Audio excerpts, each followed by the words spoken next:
വാർത്തയിലേക്ക്. ഷൊർണൂർ സർക്കാർ അച്ചടി പ്രസിലെ ജീവനക്കാരൻ മാസങ്ങളായി സർക്കാരിന്റെ ക്ഷേമ പെൻഷൻ അനധികൃതമായി കൈപ്പറ്റുന്നതായി കണ്ടെത്തൽ.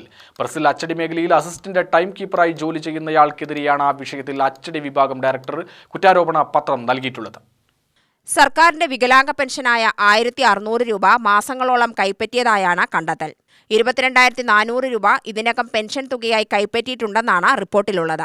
കുറ്റാരോപണ മെമ്മോ കൈപ്പറ്റി 15 ദിവസത്തിനകം രേഖാമൂലം അച്ചടി വകുപ്പ് ഡയറക്ടർക്ക് മറുപടി സമർപ്പിക്കാനാണ് നിർദ്ദേശം. ഇല്ലെങ്കിൽ തുടർ നടപടികളുമായി മുന്നോട്ടു പോകാനാണ് തീരുമാനം. അനധികൃതമായി കൈപ്പറ്റിയ തുക 18% പലിശ സഹിതം ഈടാക്കുന്നതിന് നടപടി സ്വീകരിക്കലാണ് അടുത്ത നീക്കം.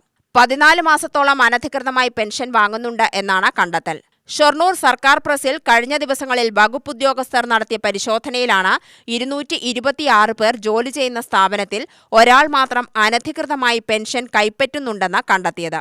സാമ്പത്തികമായി പിന്നോക്കം നിൽക്കുന്നവർക്ക് വേണ്ടിയുള്ള സാമൂഹ്യ സുരക്ഷാ പെൻഷനുകൾ നേടിയെടുക്കുന്നതിൽ തട്ടിപ്പ് നടത്തുന്നവർക്കെതിരെ കർശന നടപടി സ്വീകരിക്കുമെന്ന് ധനമന്ത്രി കഴിഞ്ഞ ദിവസം വ്യക്തമാക്കിയിരുന്നു.